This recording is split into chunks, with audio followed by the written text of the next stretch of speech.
Yun na tinanggal na yung clamp kasi si Sir nagpatikit na lang po.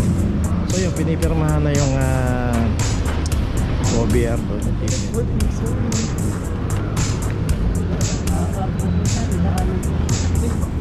Hindi nagbayad? Ayaw bumabay, para magbayad eh. Okay. Ilang araw? 4 na araw na. 4 na araw. Unang clamping ko sa kaya 4 na araw din, hindi niya nang binayaran. Tapos ngayon pati bago. At kaya niya, na-clamping, binayaran niya na yung clamping. Bakit parang hindi mababayad ang parking? Siya yung naklap dati. Ano ka to? Nasa isip ko.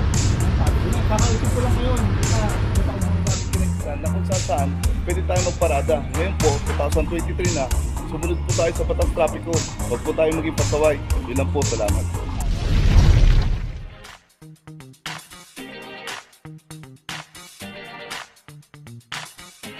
Papajo TV!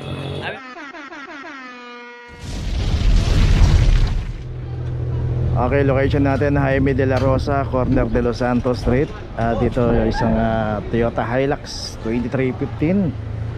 At dito rin one side parking. Makikita natin dito lang pwedeng pumarada sa side na to. At yung pinaradaan ng Hilux bawal na.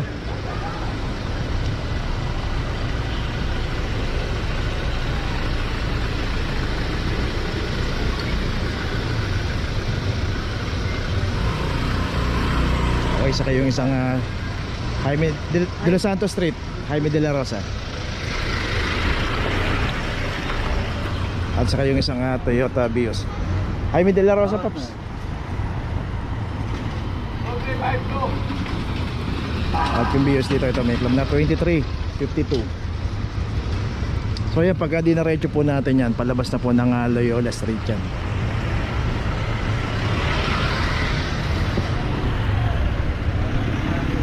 Okay, yung Hilux meron ng notice.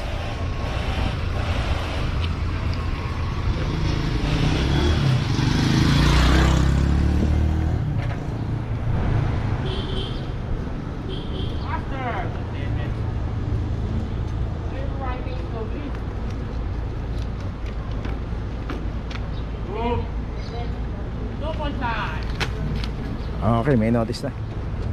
Location natin P. Margal corner Blooming Street. At dito naman yung isang Avanza.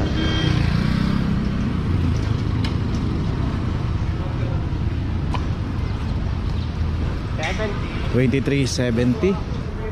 At saka yung isang Fortuner din dito.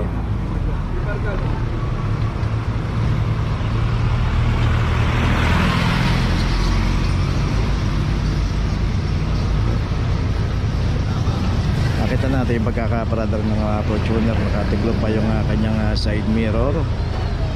At ito wala rin driver. 2315.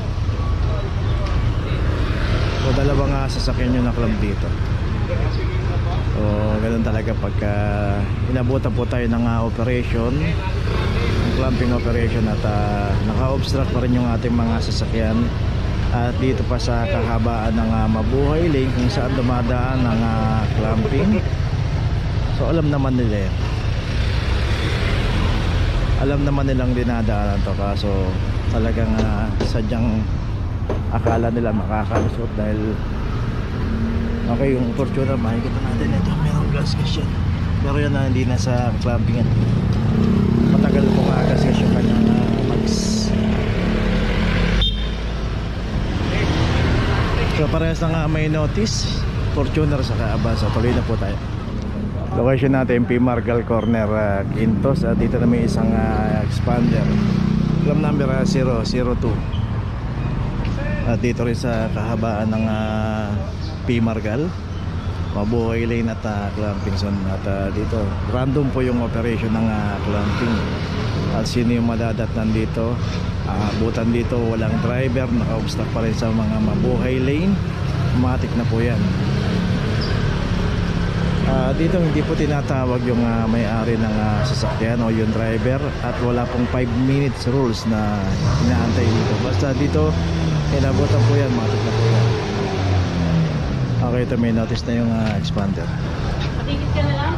RJ, ticket na lang daw.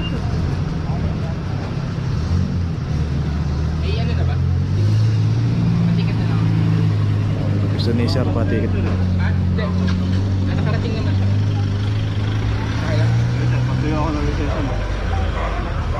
Okay, yung expander, mas pinili ni sir na magpatikit na lang kaysa magpa-clamp.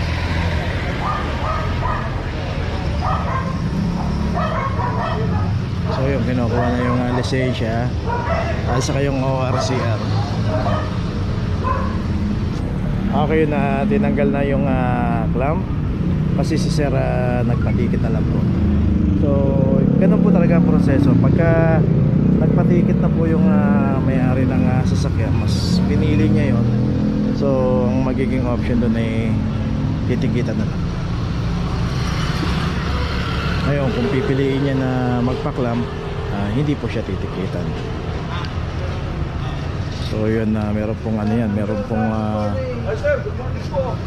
10 working days para isettle ng may-ari ng driver license yung kanyang lisensya. Pwede rin pumunta sa Manila City Hall, meron pong machine doon para kung saan pwede magbayad, or pwede rin magbayad through online. I-download lang po yung Go Manila sa Play Store, then may proseso po doon. So makikita natin na meron pong ipapa-picture sa kanya doon sa Go Up Manila kung paano po yung proseso. So sundan lang po natin yon at para doon tayo magbayad. Kung hanggang maaari po na yun nga sinasabi natin sa mga nahuhuli dito, na mga nahuhuli sa clamping, iwasan po natin. Kung halimbawa alam natin dinadaanan po ng operation itong area pinaparadahan natin, maaari po ialis na po natin. At yung iba naman na mayroon lang sinadya, mayroon lang binili, may binuwa lang at na-tsempuhan, random, ulitin po natin, random po yung operation. Malimit po yung pahuyong na-tsempuhan yung gano'n. Kaya iayos lang po natin yung pagparada natin. Kung halimbawa may kukuhanin lang tayo, sandali lang tayo, itawag na lang po natin, may cellphone tayo, tawagan na lang natin yung taong nando sa bahay o sa pupuntahan natin, at huwag na po tayong bumaba na sa sasakyan. So ayan, marami na po tayong tip na binibigay para maiwasan po natin na mahuli tayo. Pero ganun pa man, marami pa rin po talagang nahuhuli, at ang katwiran pa rin ay palaging ganun. So sana matuto na tayo. Pag nahuli na tayo isang beses, huwag na po tayong uulit. Magtanda na po sana tayo, kasi kung tayo nga nasa ibang bansa, ang ibang bansa tayo, doon tayo nagtatrabaho, sumusunod tayo sa pulisiya ng kung saan bansa tayo nagtatrabaho. Dito pa kaya sarili nating bansa to, dito tayo pinanganak, ito ang ano natin. Kaya sana matuto na tayo. Simpleng disiplina lang po yan.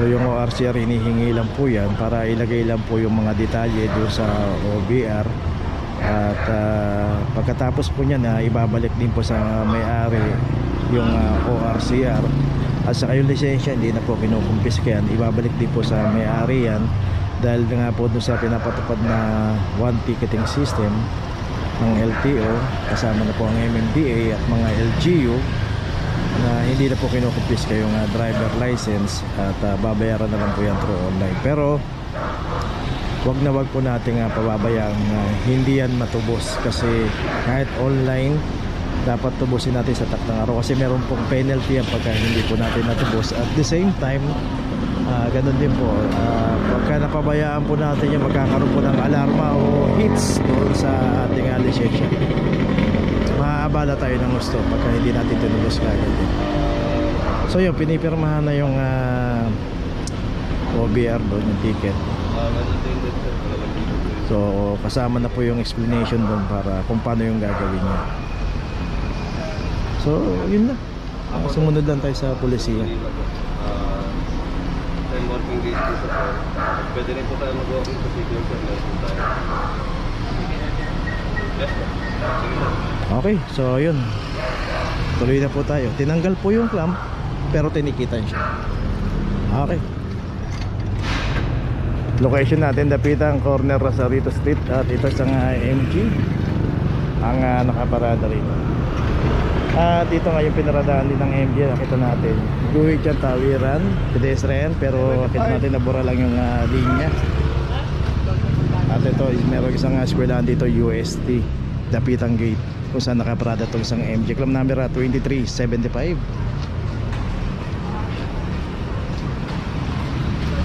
Dito kung paparada tayo dito, ayan yung Navarra Street, Santander Street, secondary road, pay parking. Diyan pwede po tayo pumarada. At kahit pagtagal po tayo dyan, wala pong problema kasi may parking attendant po dyan. Magpasis lang tayo. Nagbabalang ng gamit. Negative? Miss. Nagbabalang ako ng gamit.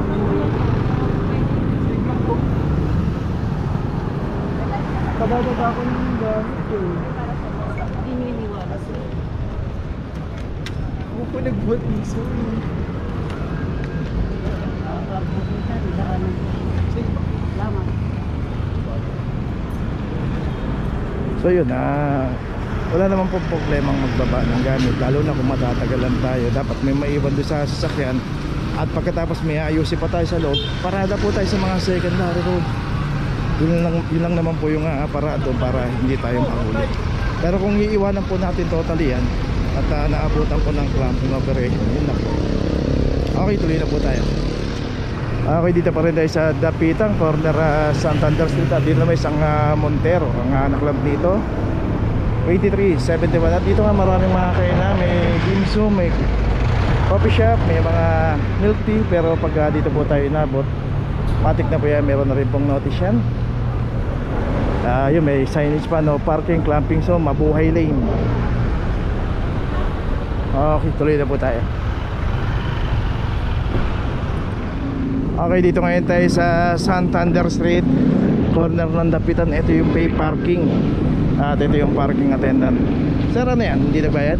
Ayaw bumabay eh. Para magbayad eh. Okay. Ilang araw? 4 na araw na. 4 na araw. Unang clamping ko sa kanya 4 na araw din. Hindi niya nang binayaran. Tapos ngayon pati bago. At pila niya, na-clamping, binayaran niya na yung clamping. Bakit parang siya magbabayad ng parking? Siya yung naklab dati. Ano ka to? Okay, so parang binawi lang yung parking niya. Oo. Ay, yung binayad niya sa clamp.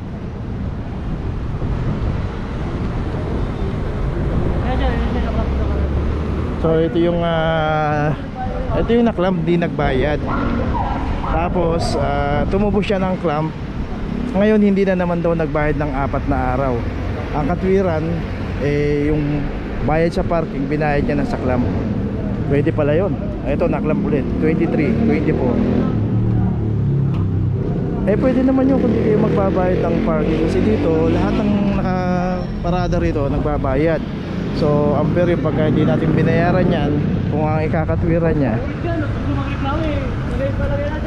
kung ang ikakatwiran niya dahil binayad niya na sa clamp, sa clamp na lang siya magbayad ng magbayad. Every time na madadaan ng clamping operation dito, makaklamp siya na makaklamp. So, magbayad lang tayo ng parking. Yun lang naman ang issue rin. Okay, tuloy na po tayo. Location natin, Laon-Laang, corner Sisa Street.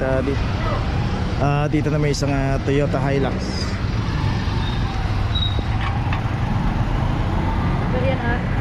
Club number 119.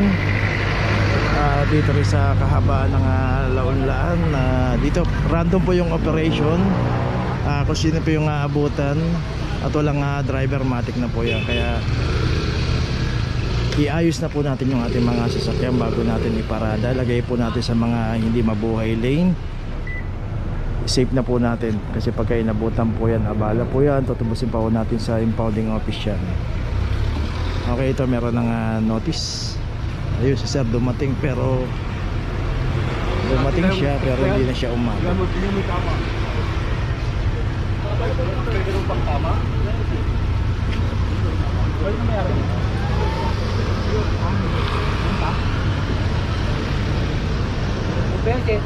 Wala sa isip ko.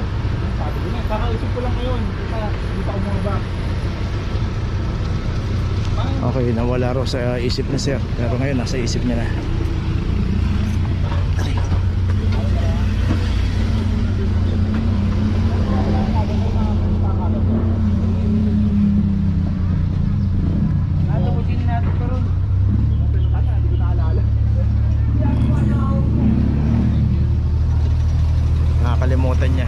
isang Toyota Innova. At ito wala rin driver, claim number 23-13. At dito rin sa kahabaan ng San Antonio, dumaretso tayo palabas ng Gastambide. Dito rin pagkakumanan tayo palabas ng Jaime de la Rosa. At kumaliwa palabas ng Loyola Street.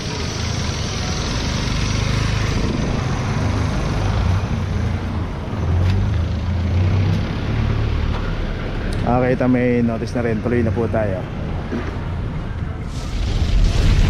Okay, nandito na ngayon tayo sa opisina ng clamping sa impounding dito sa Central. Dito na po nagtatapos ang ating vlog. Maraming salamat po sa mga subscriber, sa mga viewers, sa mga napadaan po sa ating channel. Maraming salamat po sa mga suporta nyo. Sa mga hindi pa po nakakapag-subscribe, subscribe na po tayo mga kabayan. Maraming salamat po. Mabuhay!